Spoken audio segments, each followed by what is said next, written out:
If you look at Peter's life and the disciples, they went from arguing about who was going to be the most famous, who was going to be the greatest amongst them, what God was going to do with them, to declaring boldly, when you start to read in the formation of the church at the start of the book of Acts, that it wasn't about them, it was about Him.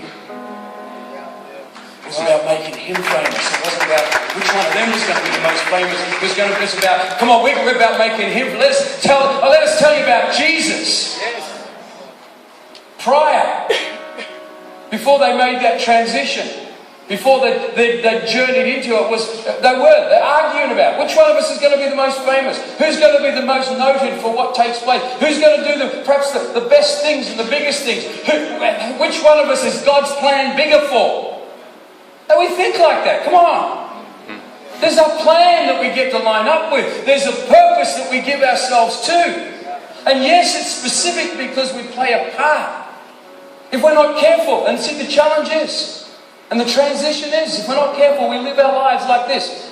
Hey, I'm giving my life to Jesus. Come on, Jesus, follow me. I've got things I want to do. Come on, Jesus. And then something happens. You're blessing me, aren't you, Jesus? You're blessing me. Come bless me. This is what I want to do. And there's this transition that takes place where it's like, hey, I'm following you, Jesus. I'm following you.